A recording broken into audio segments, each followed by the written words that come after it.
اللهم صل على محمد وآل محمد وعجل فرجهم اللهم كل وليك الحجة ابن الحسن صلواتك عليه وعلى آبائه في هذه الساعة وفي كل ساعة وليا وحافظا وقائدا وناصرا ودليلا وعينا حتى تسكنه أرضك طوعا وتمتعه فيها طويلا. درود بھیجیں محمد وآل محمد پر.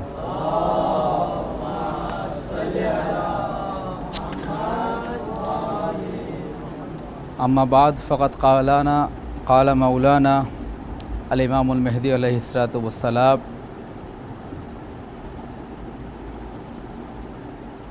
وعلی الشباب بالانابۃ والتوبہ. حضرت امام زمانہ علیہ الصلوۃ والسلام ایک دعا میں ارشاد فرماتے ہیں کہ اے خدا ہمارے نوجوانوں کو انابہ اور توبہ کی توفیق عطا فرما. شب دعا ہے اور امام زمانہ علیہ الصلوۃ والسلام کے حوالے سے گفتگو ہے. تھوڑا آگے آ جائیں اگر آواز نہیں آ رہی ہے تو. اس بنا پہ امام زمانہ کے انقلاب اور نوجوانوں کے وظائف کے عنوان سے میں چاہتا ہوں کہ قرآن مجید کی ایک چھوٹی سی سورہ اور اس سورے میں انسان کو جو لاحق خطرات ہیں اور ان خطرات سے بچاؤ کا جو طریقہ خداوند عالم نے سورہ والعصر میں بیان کیا ہے اس کا اور موجودہ حالات کا ایک تقابل اور ایک مقایسہ آپ کی خدمت پیش کروں. سورہ والعصر تقریباً ایک ایسی سورہ ہے کہ جسے سبھی نے حفظ کیا ہوا ہے. بسم اللہ الرحمن الرحیم. والعصر ان الانسان لفی خسر الا الذین آمنوا وعملوا الصالحات وتواصوا بالحق وتواصوا بالصبر. آسان ترجمہ کیا ہے کہ بے شک انسان گھاٹے میں ہے، نقصان میں ہے، مگر ان لوگوں کے کہ جو ایمان لائے اور نیک اعمال انجام دیے. وتواصوا بالحق، حق بات کی تلقین کی، وتواصوا بالصبر، اور صبر کی نصیحت کی.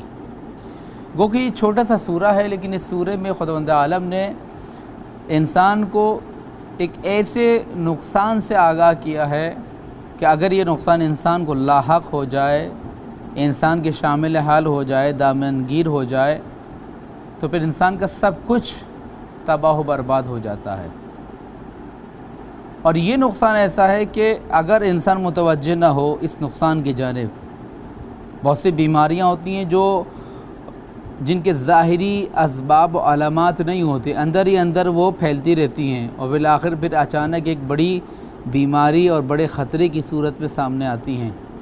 اسی طرح انسان کے جس طرح بدن کو لاحق خطرات ہیں، اسی طریقے سے انسان کی روح کو بھی خطرات لاحق ہیں کہ اگر یہ بیماری انسان کو لاحق ہو جائے، انسان کو لگ جائے.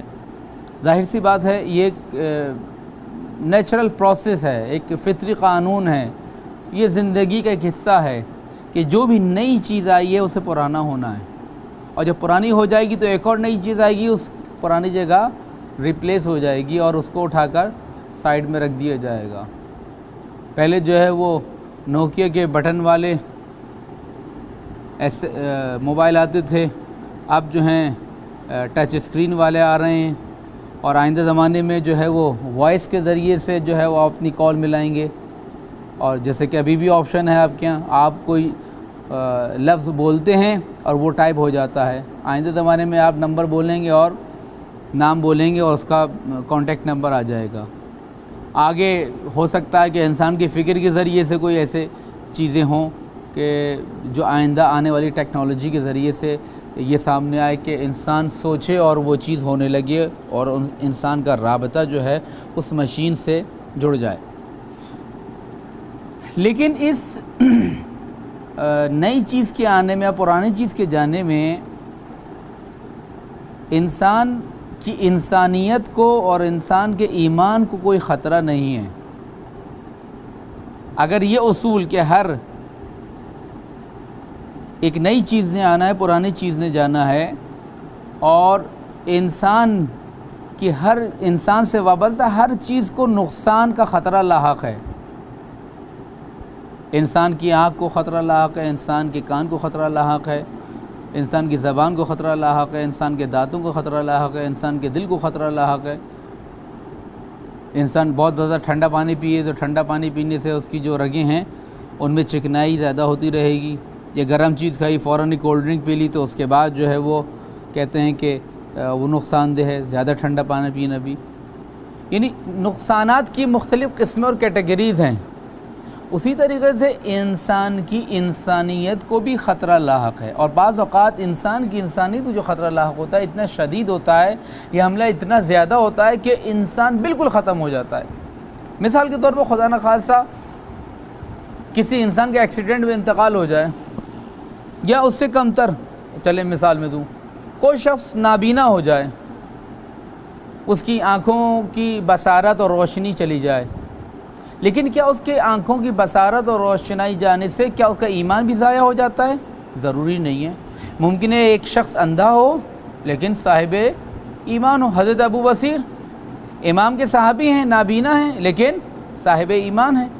اور اسی طریقے سے ممکن ہے کہ ایک شخص ہاتھ یا پیر سے معذور ہو، معلول ہو، کام انجام نہ دے سکتا ہو، چل پھر نہ سکتا ہو، لیکن کیا اس کا ایمان بھی معلول و معذور ہو جائے گا، رخصت ہو جائے گا؟ نہیں، ضروری نہیں ہے۔ ایک شخص ایکسیڈنٹ میں مر جائے، خدا نخواستہ، جیسے سنا ہے کہ بہت سے خطیب، بہت سے نواخوان اس دنیا سے چلے گئے ایکسیڈنٹ میں، اچھے لوگ چلے گئے، تو کیا ایکسیڈنٹ میں مر جانے سے کیا ان کا ایمان بھی ختم ہو جاتا ہے؟ لازمی نہیں ہے کہ ایکسیڈنٹ میں مرنے سے انسان کا ایمان خطرے میں چلا جائے یا نابود ہو جائے۔ بہت سے لوگ ہیں، اچھے لوگ تو ایکسیڈنٹ میں مر گئے لیکن ان کا ایمان اپنی جگہ ہے، نابینا ہو گئے مثال کے طور پر، لیکن ان کا ایمان اپنی جگہ ہے۔ لیکن بعض ایکسیڈنٹس ایسے ہوتے ہیں، بعض حادثات ایسے ہوتے ہیں، بعض سانحات ایسے ہوتے ہیں اور تصادم ایسے ہوتے ہیں کہ جس میں انسان کا ایمان نابود ہو جاتا ہے۔ یہ جو امام زمانہ کے لیے، آخری زمانے کے لیے کہا گیا ہے کہ ایمان کی حفاظت ایسی ہی ہے جیسے انسان انگارے کو، دہکتی آگ کو اپنے ہاتھ میں لے۔ کتنا مشکل ہے، کتنا سخت ہے کہ انسان ایک جلتے ہوئے انگارے کو اٹھائے اور ہاتھ میں لے لے، نہیں لے سکتا، مشکل ہے۔ اسی طریقے سے ایمان کی حفاظت بھی اسی طریقے سے آخری زمانے میں مشکل بتائی گئی ہے کہ منٹ منٹ پر، قدم قدم پر انسان کے ایمان کا ایکسیڈنٹ ہوگا اور انسان کو اپنے ایمان کو بچانا بہت مشکل ہوگا۔ لیکن جس کے پاس فارمولہ ہے، جس کے پاس میتھڈ ہے، جس کو روش صحیح معلوم ہے، وہ کامیاب ہو سکتا ہے۔ قبل اس کے کہ میں سورہ والعصر میں اور امام زمانہ سے متعلق گفتگو کروں، ایک اور چیز جو میں نے غالباً ہفتہ شہداء امامیہ میں کہیں بیان کی تھی، ذہن میں آ رہی، کامیاب زندگی کسے کہتے ہیں، برکت کسے کہتے ہیں؟ ہم سمجھتے ہیں برکت ہوگی۔ دیکھیے ابھی آپ کی لاسٹ پکنک کب ہوئی تھی صدر صاحب؟ جی پکنک کب ہوئی تھی؟ پچھلے سال ہوئی تھی۔ کون کون گیا تھا؟ وہ سو رہے ہیں گھر والے، گھر جا کے سو رہے ہیں وہ پکنک والے؟ جی کیوں نکاح ہو رہا ہے ان کا کیا؟ لڑکیوں کے بارے میں سنا تھا لڑکیاں شرماتی ہیں، آخری زمانے کے لڑکے بھی شرمانے لگے ہیں۔ درود بھیجے محمد والے محمد پر۔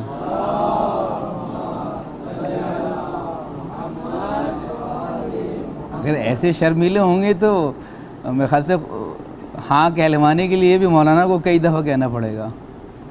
وہ اگر میرے سامنے کوئی آ گیا جس نے ہاں نہیں کہا، میں تو آگے بڑھ جاؤں گا۔ خیر، درود بھیجے محمد والے محمد پر۔ پکنک پہ جاتے ہیں، کولر رکھا گیا، آم رکھے گئے، ٹب رکھا گیا، برف رکھا گیا، بریانی بن گئی، ساری چیزیں تیار ہو گئی۔ کیا وہاں جا کے انجوائے کریں گے؟ حقس پہ جائیں گے، سی ویو جائیں گے، وہاں جا کر انجوائے کریں گے۔ نفسیات کہتی نہیں، یہ جو سفر ہے نا اس کو بھی انجوائے کرو۔ کامیاب انسان وہ ہوتا ہے جو منٹ منٹ انجوائے کرتا ہے۔ شہید مصطفیٰ چمران، ڈاکٹر مصطفیٰ چمران کے لیے کہ بعض اوقات لڑتے لڑتے رک جاتے تھے اور پھول کو ایسے اٹھا کے دیکھتے تھے اور اس کی خوبصورتی میں غرق ہو جاتے تھے میدان جنگ میں۔ حضرت علامہ طباطبائی کے بارے میں کہ آپ افطار کے لیے کہیں تشریف لے گئے، آپ کو سیب دیا گیا، آپ سیب کو اٹھا کے جو ہے نا وہ دیکھنے لگے، کئی منٹ تک خدا کی اس مخلوق یعنی سیب کی عظمت کے بارے میں غرق ہو گئے۔ ہم جائیں گے، انجوائے کریں گے، یہ ہرا بھرا راستہ، یہ مثال کے طور پر یہ اچھا بادلوں والا موسم، یہ سارے کلاؤڈی موسم، یہ وہاں جائیں گے انجوائے کریں گے، پتہ لگا کہ وہاں پہ دھوپ ہی دھوپ تھی مثال کے طور پہ۔ کامیاب انسان ہوا ہے کہ جو منٹ منٹ انجوائے کرتا ہے، لمحے لمحے سے لطف اٹھاتا ہے۔ ہم کامیاب زندگی سمجھتے ہیں کہ جب وہاں جائیں گے ہو جائے گا، ٹھیک ہے بڑے ہو جائیں گے، جب پیسہ آ جائے گا، اختیارات آ جائیں گے، نہیں۔ کامیاب انسان وہ ہے، آج روز جوان ہے، آج حضرت علی اکبر علیہ السلام کی ولادت کا دن ہے، آج روز جوان ہے۔ لہذا یہ تصور کریں کہ جب بڑے ہو جائیں گے، جب پیسہ آ جائے گا، گاڑی آ جائے گی، پھر ہم دل کھول کے خرچ کریں گے، جب یہ کریں گے وہ کریں گے۔ جب آپ وہاں پہنچیں گے تو اس عمر کے حساب سے، زندگی کے اس سن و سال کے حساب سے بہت ساری پریشانیاں آپ کو آگے گھیر لیں گی۔ جو آپ نے یہاں سپنے دیکھے وہ وہاں جا کر چکنا چور ہو جائیں گے۔ کامیاب نوجوان وہ ہے جو اپنی جوانی اور نوجوانی میں کامیاب ہوتا ہے۔ وہ ان خیالوں میں، سپنوں میں، ڈریمز میں اور خوابوں میں نہیں رہتا کہ جب بڑا ہو جاؤں گا، کر لوں گا، دیکھوں گا، ہو جائے گا، ٹھیک ہے اختیارات مل جائیں گے، نہیں۔ جو جوانی میں کامیاب نہ ہو وہ آگے جا کے بھی کامیاب نہیں ہو سکتا۔ رہبر معظم نے گفتگو کی ہے نوجوانوں سے یونیورسٹی کے، اور ویسے بھی نوجوانوں سے جو صفات بیان کیے ہیں کہ وہ بہرحال شیعہ ٹی وی کی ویب سائٹ پہ موجود ہے کہ جوانوں میں کیا صفات دیکھنا چاہتا ہے امام خامنہئی۔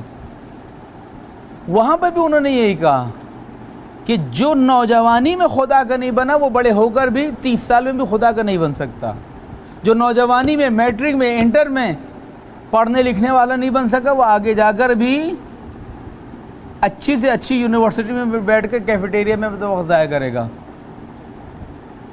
اور ایگزام کے دنوں میں جو نا وہ ہوگا، کتابیں ہوں گی۔ اور وہ لطیفہ مشہور ہے نا نوجوانوں میں کہ کسی آنٹی نے دوسری آنٹی سے پوچھا یہ نیا نوکر رکھا ہے آپ نے؟ کہیں گے نہیں یہ میرا بیٹا، آج کل اسی ایگزام ہو رہے ہیں۔ تو وہ حال ہو جاتا ہے انسان کا۔ کہنے کا مقصد یہ ہے کہ کامیاب انسان وہ ہے کہ جو اپنے وقت سے استفادہ کرے۔ برکت ہم کہتے ہیں، برکت کیا ہے؟ حضرت علی اکبر علیہ السلام سے پوچھا حضرت قاسم اس میں برکت کیا؟ برکت یہ نہیں کہ بہت زیادہ ہو جائے، وسیع اختیارات آ جائے۔ برکت یہ کہ جو چیز موجود ہے، آپ کے ہاتھ میں ایگزسٹ کرتی ہے، اس کا صحیح اور بر وقت استفادہ، صحیح استعمال، بر وقت استعمال۔ بہت سے لوگوں نے قیام کیا، امام حسین کے ساتھ نہیں، امام حسین کی شہادت کے وقت قائم توابین، فائدہ نہ دارد، کوئی فائدہ نہیں ہے ایسے قیام کا جو امام وقت کی معیت میں، امام وقت کی نصرت میں، امام وقت کی تائید میں نہ ہو۔ بر وقت قیام نہیں تھا، بے وقت قیام تھا۔ ٹھیک ہے اس کے ثمرات تھے سیاسی اور اجتماعی، اس کے فوائد تھے، وہ اپنی جگہ ہیں، لیکن مثمر ثمر نہیں تھا، فائدہ نہیں تھا اس کا کوئی۔ اگر یہی لوگ امام کے ساتھ ہوتے تو بہت کچھ کر سکتے تھے۔ وہی لوگ جو 3 دن کے بعد پل بغداد سے امام ہفتم کا جنازہ اٹھانے آئے تھے، اگر ان میں سے عشر عشیر بھی لوگ جمع ہو جاتے تو قید خانے کا تالا توڑ کر امام ہفتم کو آزاد کرا لیتے۔ جمع ہوئے، بے وقت جمع ہوئے، امام کے جنازے کو اٹھانے کے لیے کوئی فائدہ نہیں ہے۔ وہ تمام افراد کے جو غدیر میں 1,20,000 کے قریب یا اس سے زیادہ کم و بیش لکھا گیا ہے صحابی موجود ہے، ان میں سے عشر عشیر 10% 10% بھی آ جاتے، امیر المؤمنین سے حق خلافت نہ چھینا جاتا۔ وہ افراد جو امیر المومنین کی معیت میں لڑنا چاہتے تھے اور امیر المومنین شہید ہو گئے، وہ فوج جو امام حسن کو ملی، اگر ان میں سے 10% بھی لوگ بر وقت اقدام کرتے، امام حسن کو اس طریقے سے مجبور نہ کیا جاتا۔ اور پھر تمام ائمہ کی زندگی، یہ پورا ایک باب ہے، پوری ایک تاریخ ہے کہ اس زمانے کی تشیع یا مسلمانوں نے یا چاہنے والوں نے یا محبوں نے اہل بیت کے ساتھ کیوں نہیں دیا، اس کے کیا نتائج نکلے، اس کا کیا خمیازہ اٹھانا پڑا، اور آج تک اٹھا رہے ہیں، آج تک ہم اٹھا رہے ہیں۔ یہ پورا ایک باب ہے کہ بر وقت اقدام، صحیح اقدام ایک چیز، دوسری چیز صحیح رہنمائی میں ایک صحیح رہبر ہونا چاہیے، صحیح رہنمائی یعنی وہی، صحیح مکتب دو، مکتب آئیڈیالوجی صحیح ہونی چاہیے، تین صحیح رہنما یعنی امام معصوم یا پھر اس کی معیت میں اس کی نیابت میں ولی فقیہ، تین، چار یعنی صحیح زندگی کا فارمولہ کیا ہے، صحیح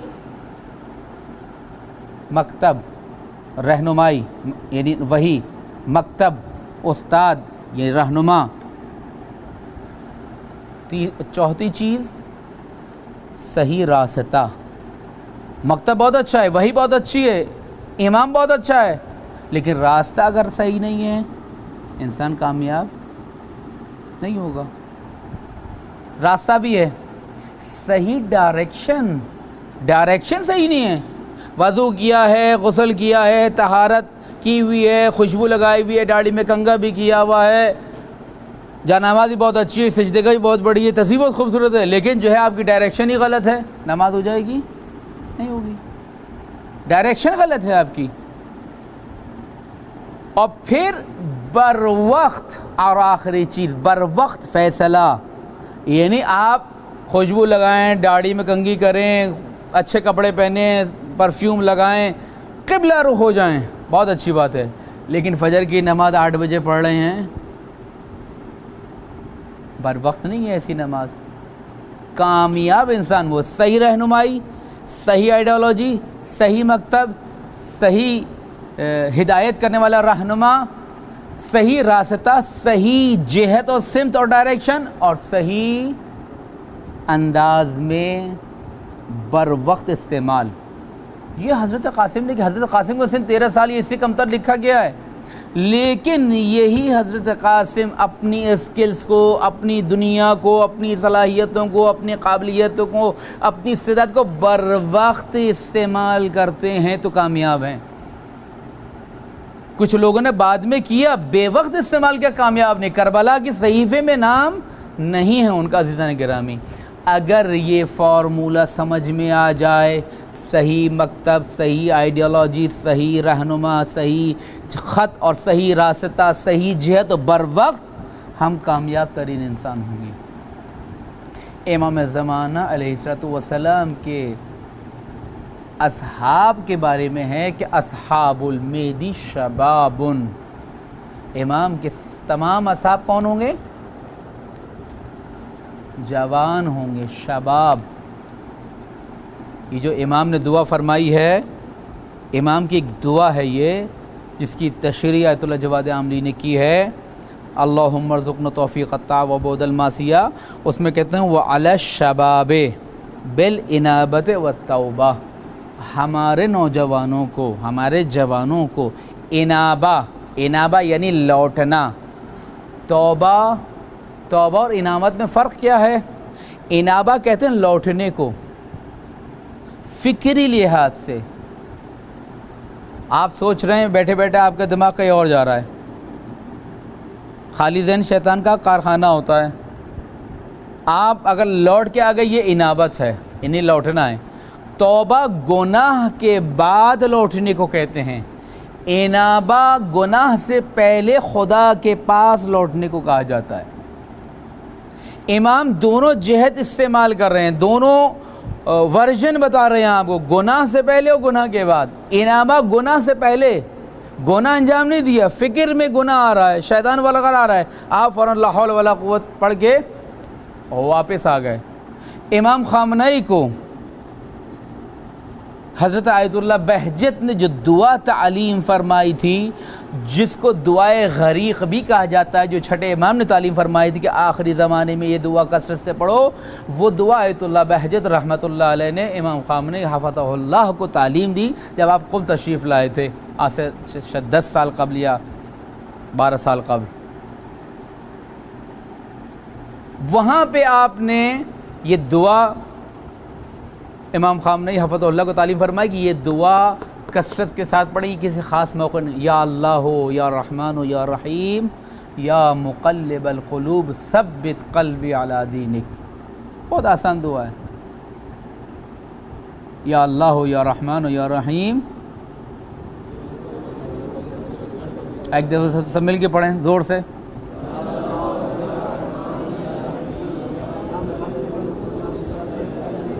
آپ ذرا طرز میں پڑھیں نا تاکہ اس کا لطف بھی آئے، اچھی آواز کا، اچھی طرز کا اثر ہوتا ہے انسان پہ۔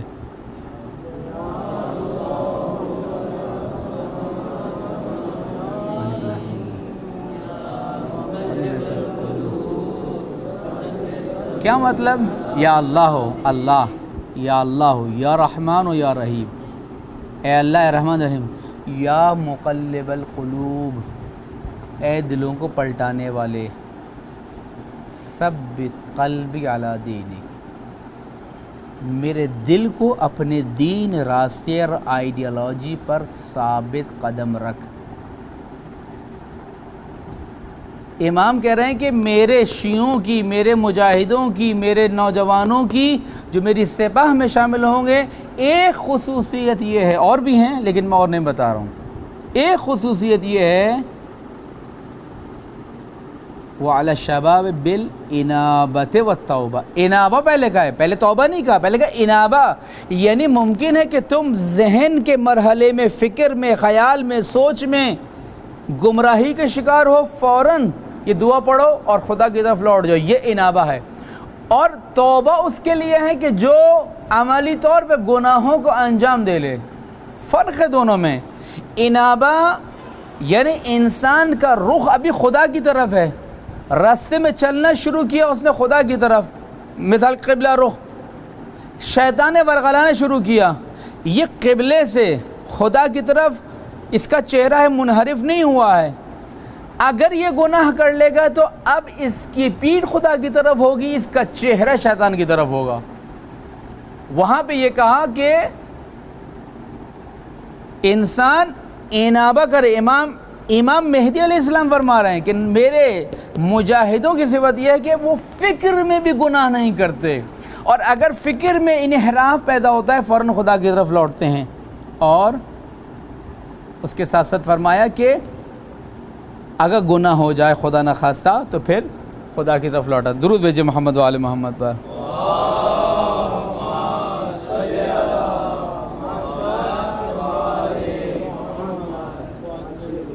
اب آئیے سورہ والعصر کی جانب، جو آخری زمانہ ہے۔ کتنی دیر ہو گئی مجھے شروع کیے ہوئے؟ جی 20 منٹ۔ یہ گھڑی مجھے دے دیں۔ درود بھیجے محمد و آل محمد۔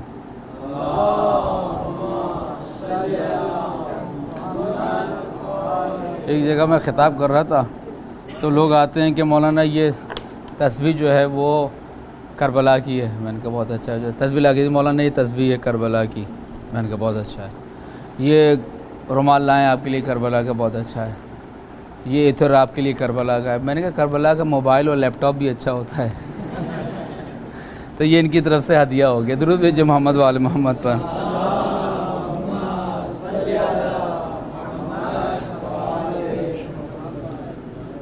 سورہ والعصر میں کیا کہہ رہا ہے خدا؟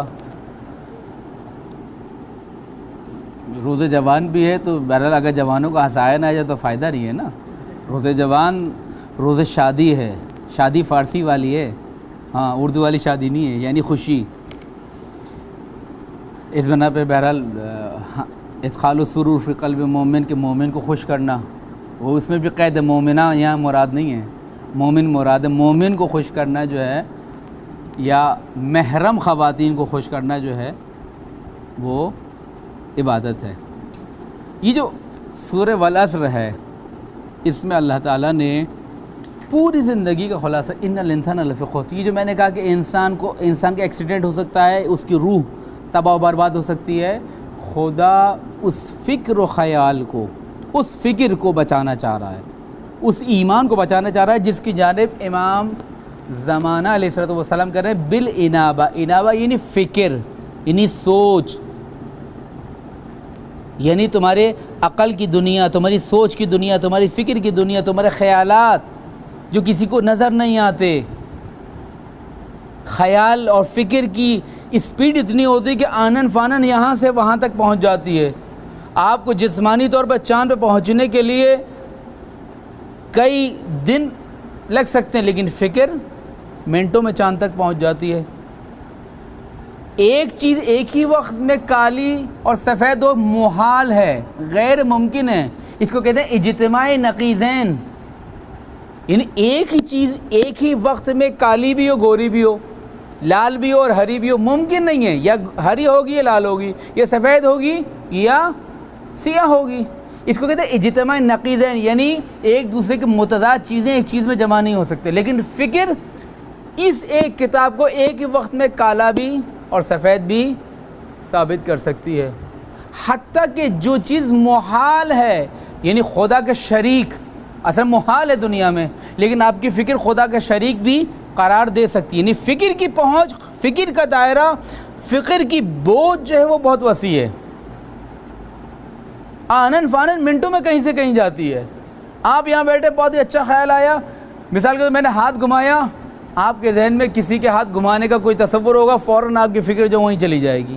اکثر نماز میں بھی یہی ہوتا ہے کہ سیکنڈز میں جو ہے نا وہ انسان کی فکر ٹریول کرتی ہے اور کہیں سے کہیں پہنچ جاتی ہے۔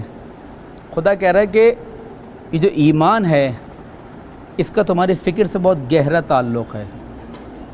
بہت زیادہ خوش گفتگو تو نہیں ہو رہی ہے جی؟ ہو رہی ہے؟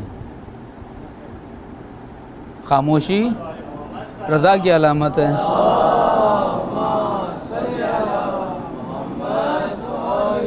چلے کوشش کروں آخر میں 2-3 لطیفے سنا کے بیلنس کر دوں۔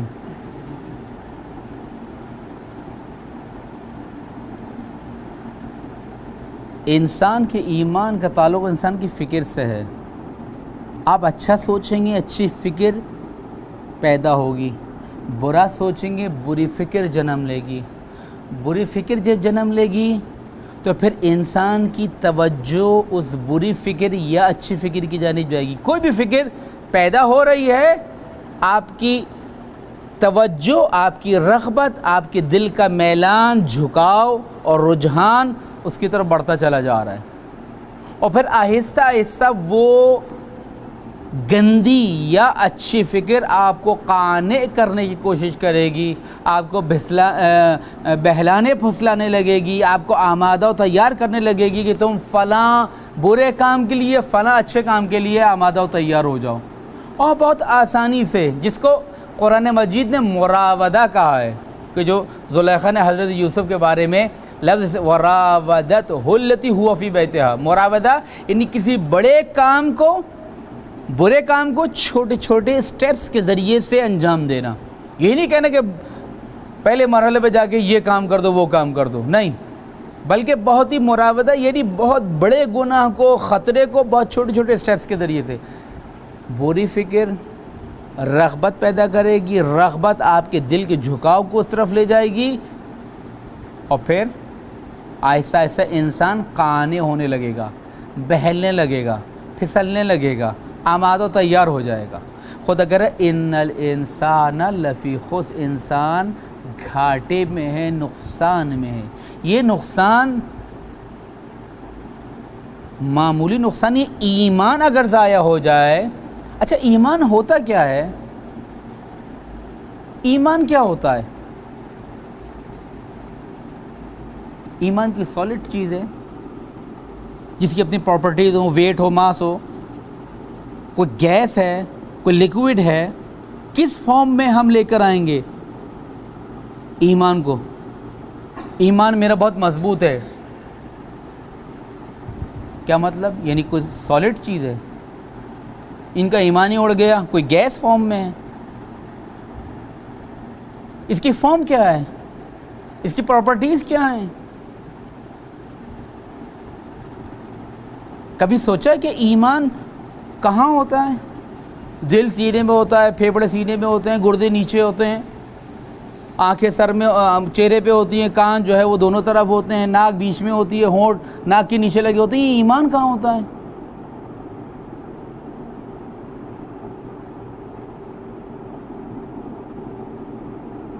بتائیں. آپ کے پاس کوئی ڈگری ہے ایمان کی؟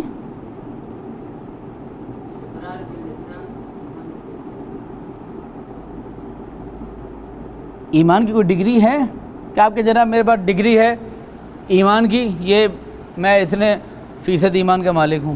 ایمان فلسفے میں کہتے ہیں کس مقولے سے، کس خاندان سے، کس کیٹیگری سے تعلق رکھتا ہے.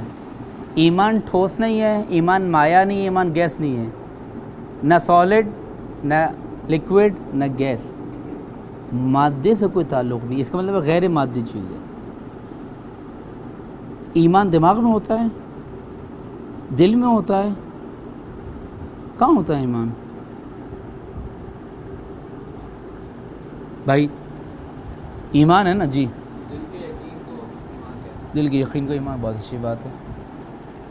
یہ یقین کہاں ہوتا ہے؟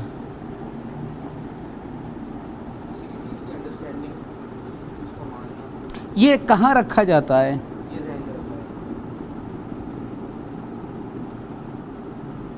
ہے کوئی جواب دینے والا؟ جی فکر صحیح ہے. یہ ایمان کہاں ہوتا ہے؟ کہاں رکھتے ہیں آپ؟ کہاں سیو ہوتا ہے؟ کہاں محفوظ بناتے ہیں اس کو؟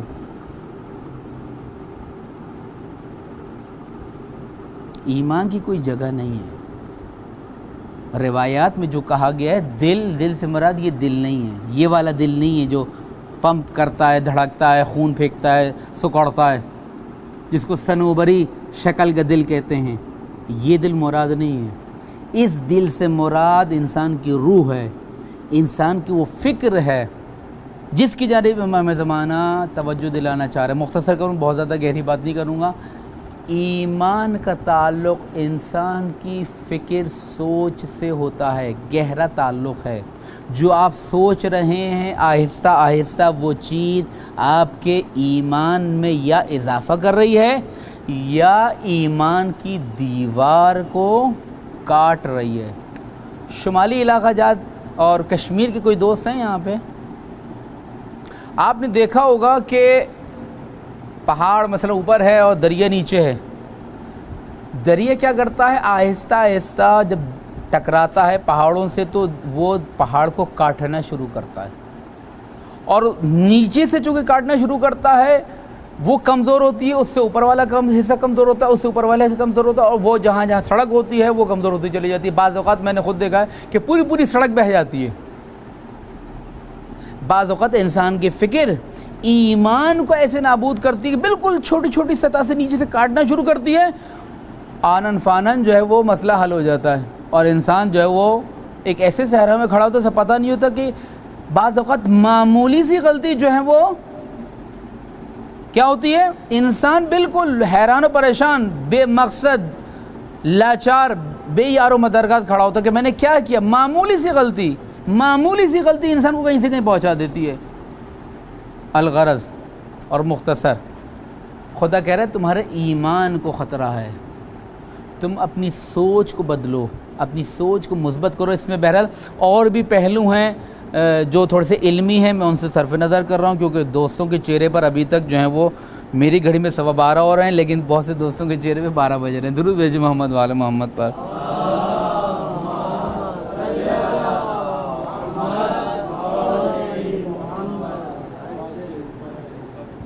الا الذین آمنوا، سوائے ان لوگوں کے جو ایمان لائے. کس چیز پہ ایمان لائے؟ اللہ کے وعدوں پر ایمان لائے. وہ میں نے پوائنٹس یہاں لکھے ہوئے. درود بھیجیں محمد وعلی محمد پر.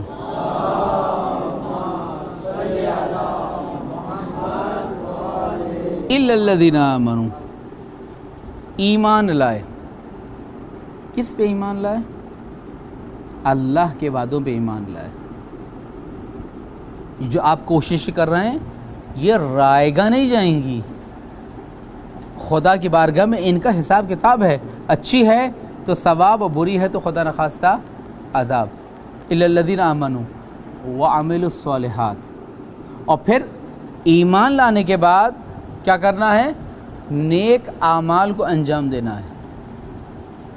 وتواصوا بالحق، اور حق بات کی تلقین کرنی ہے، وتواصوا بالصبر، اور صبر کی نصیحت کرنی ہے۔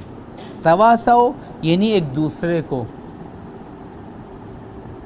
ایک ایسی سوسائٹی بنانی ہے کہ جہاں پر آپ کے ایمان کو خطرہ ہو تو آپ نے 4 کام کرنے۔ ایمان لانا ہے اللہ کے وعدوں پر کہ ہم جو کچھ بھی کر رہے ہیں، صحیح کے امام موجود نہیں ہیں، صحیح کے سر رہنمائی موجود نہیں ہے، صحیح کے گناہ ہیں، صحیح کے شیطان ہے، صحیح کے میڈیا ہے، لیکن ہم جو کچھ بھی کوشش کر رہے ہیں اپنی آنکھوں کو، زبان کو، کان کو، ہاتھ کو، پیر کو، فکر کو، ضمیر کو، خیال کو، سب کو گناہ سے بچانے کے لیے یہ خدا کے یہاں اس کا اجر موجود ہے۔ ایسا نہیں ہے کہ خدا ان آپ کے یہاں جمع ہونے کو، آپ کے نماز کے بر وقت پڑھنے کو، آپ کے اخلاق کو، آپ کی آنکھوں کو گناہوں سے پاک ہونے کو، یہ جب آپ اپنے کانوں کو گناہوں سے بچاتے ہیں، یہ جب اپنی زبان کو گناہوں سے روکتے ہیں وغیرہ وغیرہ، تو خدا کی ان کا کوئی حساب کتاب نہیں ہے۔ یہ ایمان اگر آ جائے کہ جو کچھ بھی کر رہا ہوں اس زمانے غیبت میں اپنے ایمان کے لیے تیاری کر رہا ہوں،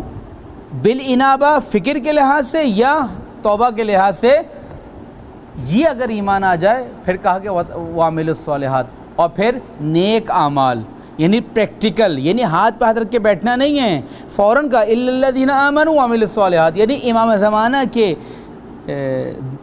غیبت کے دور میں بھی وہ لوگ جو امام کا انتظار کر رہے ہیں، وہ ان کا انتظار ہاتھ پہ ہاتھ رکھ کے بیٹھنا نہیں ہے۔ وعملوا الصالحات، عملوا الصالحات نیک عمل، نیک عمل صرف نماز پڑھنا، صدقہ و خیرات دینا نہیں ہے۔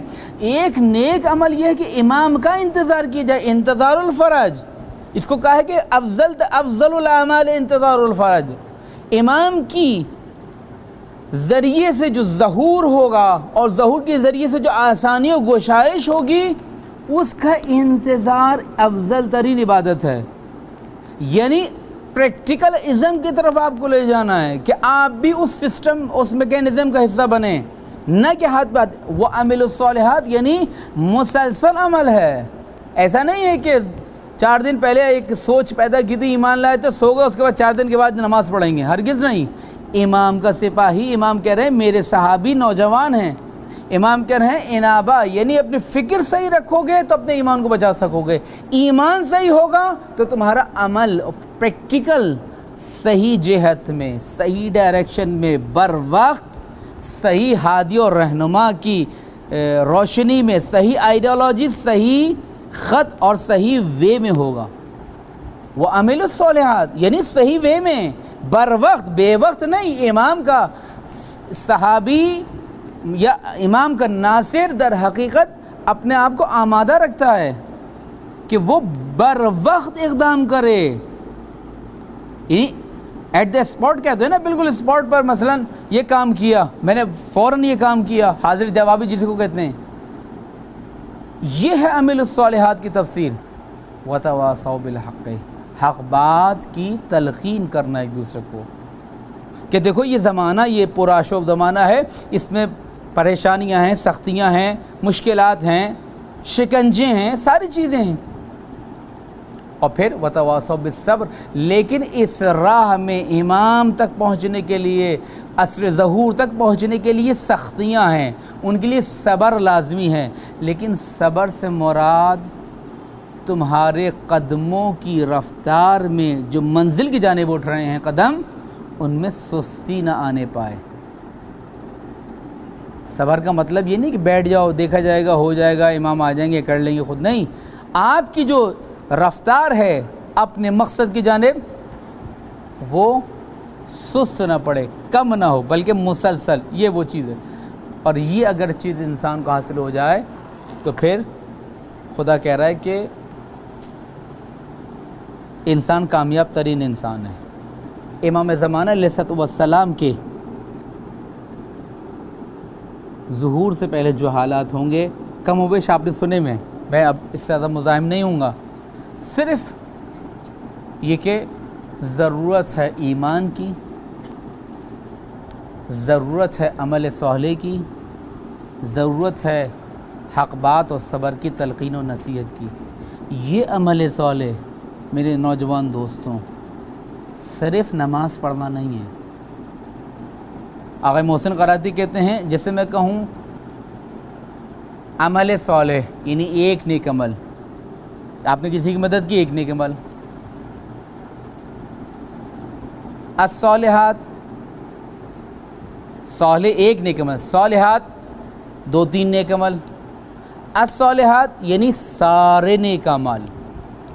یعنی کیا مطلب؟ خدا چاہ رہا ہے کہ آپ جو ہیں وہ اول سے لے کر آخر تک جتنے بھی واجبات ہیں، مستحبات ہیں، مندوبات ہیں، نیک اعمال ہیں، اچھی باتیں، سب پہ عمل کریں۔ وہ جتنی دعائیں تحفۃ العوام میں لکھی ہوئی ہیں یا مفاد الجنان میں لکھی ہیں، صبح سے شام تک آپ صرف وہی پڑھتے رہیں۔ نہ اذان فجر سے پہلے اٹھ جائیں اور ایک دعا پڑھی، پھر دوسری دعا پڑھی، پھر ظہر ہو گئی، پھر عصر ہو گئی، پھر مغرب ہو گئی، آپ دعائیں پڑھتے رہیں۔ عمل صالحات کا مطلب یہ ہے۔ عمل صالحات کا مطلب کیا ہے؟ انہیں سے دعائیں پڑھتے رہیں، روزے رکھتے رہیں اور کوئی کام نہ کریں۔ کچھ لوگ یہ کہتے ہیں کہ نہیں، عمل صالحات یہ نماز ہے، روزہ ہے، صدقہ خیرات ہے، یہ ساری چیزیں یہ بھی شامل ہیں، یہ اس کا واضح ترین مصداق ہیں، لیکن یہی صرف یہی عمل صالح نہیں۔ عمل صالح جس کی میں نے پہلے بھی تشریح کی، یعنی وہ عمل کہ جو آپ کو آپ کے مقصد تک پہنچا دے، بر وقت پہنچائے۔ وہ فلائٹ اچھی ہے جو آن ٹائم اڑے اور آن ٹائم آپ دوسرے شہر پہنچ کر اپنی میٹنگ میں شریک ہوں، نہ کہ وہ فلائٹ اچھی ہے کہ آپ کے جناب اس کا جو ہے نا وہ کرایہ کم ہے، چلو اس میں چلتے، پتہ چلا کہ وہ 4 گھنٹے ویسے ہی لیٹ تھی۔ تو کہنے کا مقصد یہ کہ اچھی فلائٹ وہ ہے جو بر وقت اڑے، بر وقت آپ کو آپ کی منزل پہ پہنچائے۔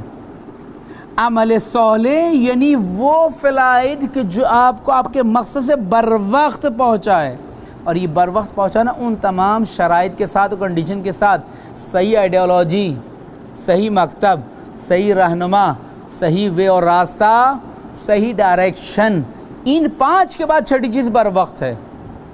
یہ جو بار بار میں کروں، یہ 5-6 چیزیں ان کی رعایت کریں۔ عمل الصالحات یعنی یہ جوانی جو آپ کے پاس ہے، کوئی 15 سال کا ہے، کوئی 20 سال کا ہے، کوئی 12 سال کا ہے، کوئی 14 سال کا ہے، کوئی 26 سال کا ہے، یہ وقت جو ہے اس کو عمل الصالحات کا مصداق بنائیں۔ یعنی صحیح آئیڈیالوجی الحمدللہ ہے، وہی مکتب اسلام، مکتب محمد آل محمد، رہنما بھی ہے، امام معصوم بھی ہے، ولی فقی کی سربراہی بھی ہے، راستہ بھی صراط مستقیم بھی معلوم ہے، جہت بھی معلوم ہے کہ جانا کہاں ہے۔ مار کہاں کھاتے ہیں؟ بر وقت اقدام نہ کر کے۔ بے وقت پہنچیں گے اس فلائٹ کو کوئی فائدہ نہیں، اس کا کرایہ کتنے کم کیوں نہ ہو۔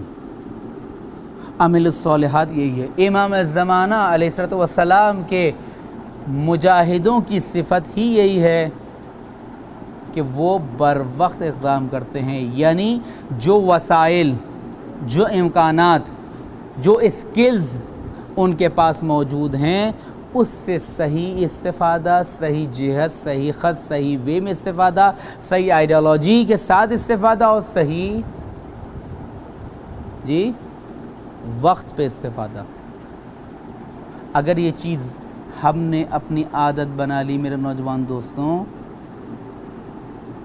تو آپ کامیاب ہیں، آپ کی زندگی بابرکت ہے۔ بابرکت زندگی کربلا والوں کی تھی، حضرت قاسم کی تھی، حضرت علی اکبر کی تھی کہ بر وقت اقدام کیا۔ جنہوں نے بر وقت اقدام نہیں کیا شاید وہ 50-50 100 سال جیے ہوں، زندگی گزاری ہو، مال و دولت ان کے پاس ہو، اولاد کی کثرت ہو، مقام ہو، شہرت ہو، عیش و عشرت ہو، لیکن وہ برکت والی زندگی چونکہ بر وقت اقدام نہیں تھا۔ یہ جو میں نے کہا قیام توابین بے وقت اقدام ہے، اس کے اور فوائد ہیں، اس سے کوئی مجھے غرض نہیں ہے، یہ باوقت ہوتا، بر وقت ہوتا تو پھر کربلا کی وہ صورتحال نہ ہوتی۔ یہ بے وقت اقدامات ہمیں سست بنا رہے ہیں۔ عادت ہوتی ہے نا، ابھی ایگزام کی ڈیٹ نہیں آئی ہے، ابھی 6 مہینے، اچھا ٹھیک ہے، ابھی تو ٹائم پاس ہو رہا ہے جناب، کبھی ادھر کبھی ادھر، کبھی کسی دوست کے ساتھ، کبھی فلاں فیکلٹی میں، کبھی ادھر ٹائم پاس ہو رہا ہے۔ لیکن جب ایگزامس آ جائیں گے تو پھر پریشانی ہوگی، ہوگی نہیں ہوگی؟ ہوتی ہے۔ اگر میں پھر دوبارہ آخری نقطہ بیان کر کے آپ کی زحمت کو تمام کروں، گفتگو ختم کروں، اگر یہ بر وقت کی عادت نہیں ڈالی، اپنی صلاحیتوں کو کھو دیں گے، اپنی اسکلز کو تباہ و برباد کر دیں گے، ہماری صلاحیتوں اور استعداد کو زنگ لگ جائے گا، ناکارہ ہو جائیں گی۔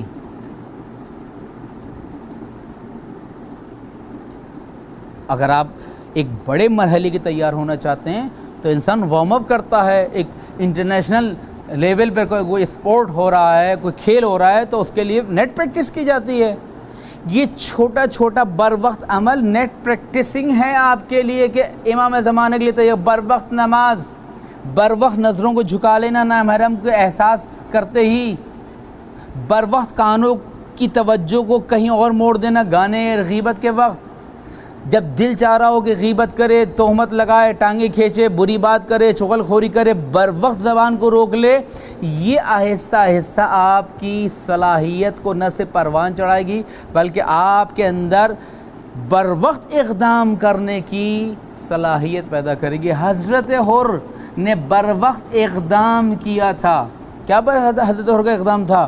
جب امام حسین نے کہا کہ تیری ماں تیرے غم میں روئے، بر وقت کہا حضرت حر نے کہ میں آپ کی ماں کا نام نہیں لے سکتا، آپ کی ماں بہت عظیم ہے۔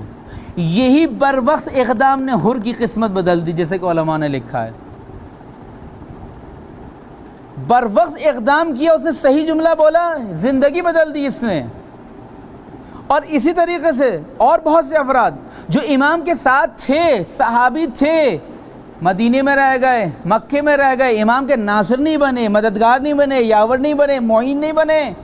کچھ وہ تھے جو امام کے ساتھ تھے ہی نہیں، امام کے صحابی تھے ہی نہیں، بر وقت اقدام کیا، امام کے ساتھ شامل ہو گئے کربلا میں، اور رہتی دنیا تک طبتم وطابت الارض التي فيها دفنتم کا مصداق بن گئے۔ عبداللہ وہبی کلبی نوجوان ہیں، شادی کر کے جا رہا اپنی ماں کے ساتھ، پتہ چلا امام حسین علیہ السلام نرخ ادا میں، ماں نے کہا بیٹا کہیں ایسا نہ کہ بیوی کی نئی نویلی دلہن کی محبت جو ہے وہ تجھے پسرے فاطمہ کی مدد سے روک دے۔ بر وقت اقدام کیا، صحابی نہیں تھا لیکن ناصر بنا۔ کچھ ایسے تھے، زہر ابن قین صحابی نہیں ہے امام کا، ناصر بن گیا۔ کچھ صحابی تھے جو صحابی رہے، ناصر نہ بن سکے، بر وقت اقدام نہ کیا۔ کچھ ایسے تھے جو صحابی بھی تھے اور ناصر بھی تھے۔ یہ بر وقت اقدام جو میں کہہ رہا ہوں، یہ عمر سعد نے بر وقت اقدام نے کیا۔ شہر رے کے گندم کی لالچ میں امام حسین کے قتل کا ذمہ لے لیا، خسرت دنیا والآخرہ ہو گیا۔ قاضی شرح بر وقت اقدام نہیں کیا، فتویٰ نہیں دیا، غلط فتویٰ دیا، کیا ہوا؟ خسرت دنیا والآخرہ ہو گیا۔ یہی نوجوان جس نے دمام میں اپنی شہادت پیش کی، شہید عبدالجلیل، جس کے بارے میں اطلاعات آئیں اور کہا کہ علماء کا عاشق تھا یہ نوجوان، پیش ہوتا تھا کاموں میں۔ یہ جو امام خمینی کہتے ہیں، جس کے باپ کی ویڈیو آپ نے دیکھی کہ وہ کہہ رہے ہیں انا ابو شہید، میں شہید کا باپ ہوں، مجھے مبارکباد دو، یہ خوشی کا مقام ہے، یہ در حقیقت میرے لیے عظمت ہے۔ امام خمینی فرماتے ہیں ملتی کے برای شہادت سعادت باشد کامیاب است، سرنگو نمی شود بے زمین نمی خورد۔ امام خمینی کہتے ہیں وہ قوم جس کے لیے شہادت سعادت ہو وہ کامیاب ہے، وہ کبھی ٹھوکر نہیں کھائے گی۔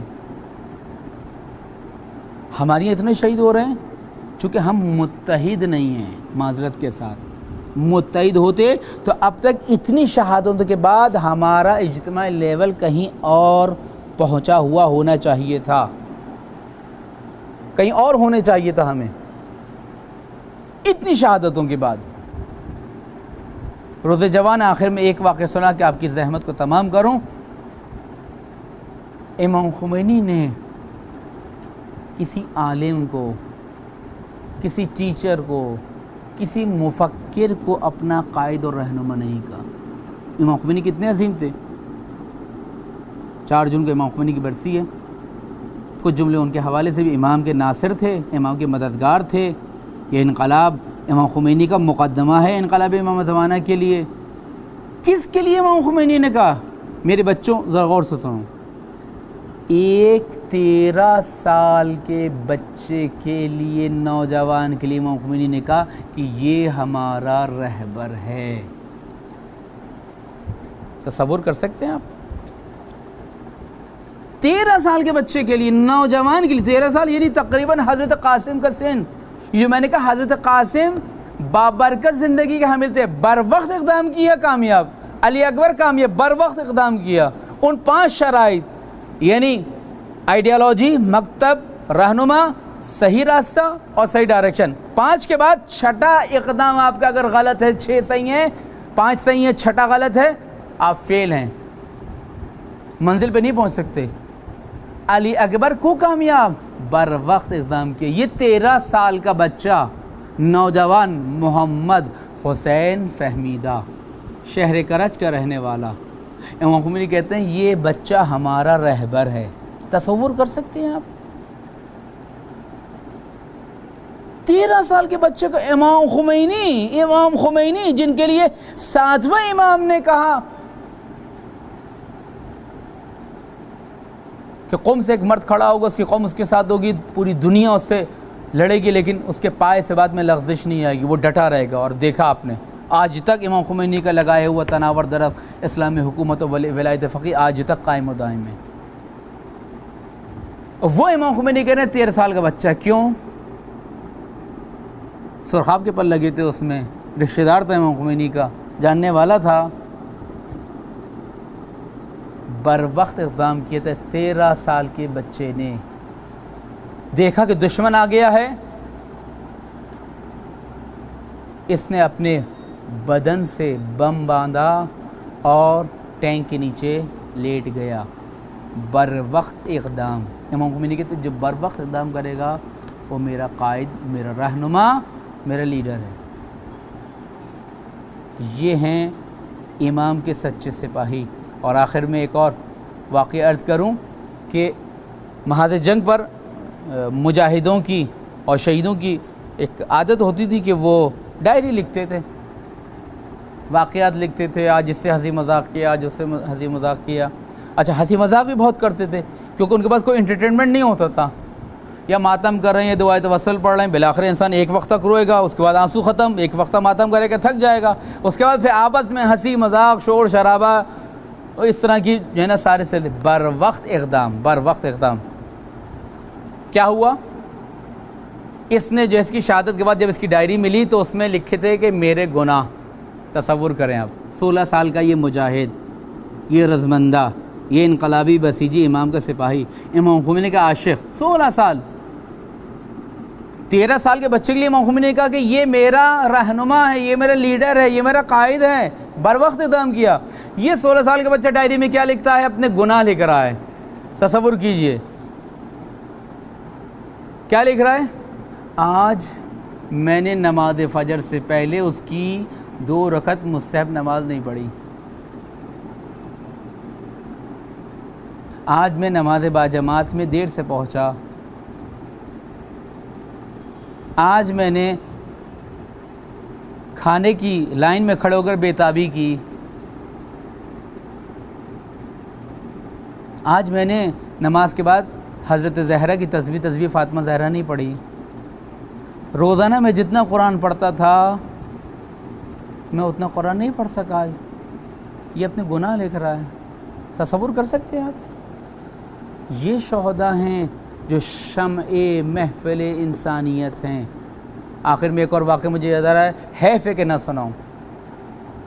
آخر محسن قراتی بیان کرتے ہیں کہ ان کے سامنے کسی نے واقعہ بیان کیا کہ بارودی سرنگیں ہوتی ہیں، اور وہ جو کوئی دشمن جب جاتا ہے تو بارودی سرنگی بچھا دیتا ہے، کیونکہ وہ آپ کو کچھ نہیں کر سکتا، بارودی سرنگی بچھا دیتا ہے کہ جو بھی اس پہ چلے گا وہ تباہ و برباد ہو جائے گا۔ اب مائنس ہیں، بارودی سرنگیں بچھی ہیں، زمین کے نیچے دبی ہوئی، جیسے کسی کا پیر پڑا، گاڑی کا ٹائر چڑھا، پھٹ گئی۔ اور دشمن تک پہنچنے کے لیے دشمن نے قبضہ کیا آپ کی زمین پر، دشمن آیا یہاں پر، اس نے آ کر جب دیکھا کہ پسپائی ہو رہی ہے اور حملہ ہو رہا ہے، اس نے جلدی سے بارودی سرنگ بچھائی اور پیچھے چلا گیا، منافقہ جس کو کہتے ہیں۔ اب آپ آگے آئے اور آپ نے دیکھا کہ دشمن تک پہنچنا ہے، اس ایریے کو آپ نے عبور کرنا ہے یہاں سے یہاں تک، کیا ہوا؟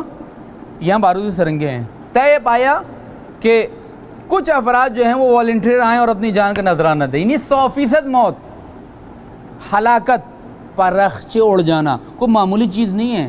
یعنی کہنا آسان ہے میرے لیے بھی، میرے سامنے ہو تو شاید میرے پسینے چھوٹ جائیں، حقیقت سے موت کا مقابلہ کوئی آسان بات نہیں ہے۔ کچھ لوگ تیار ہوئے مائنس پہ جانے کے لیے، ہر 2-4 منٹ بعد ایک مجاہد جاتا اور تھوڑی دیر بعد دھماکے کی آواز آتی، یعنی پرخچے اڑ جاتے تھے، پھر دوسرا جاتا تھا۔ کہہ لیں گے آخر میں ایک نوجوان بچا کہ جو جا رہا تھا، کہہ لیں گے وہ اس ایریے کے اندر تک گیا، اس کے بعد واپس آ گیا۔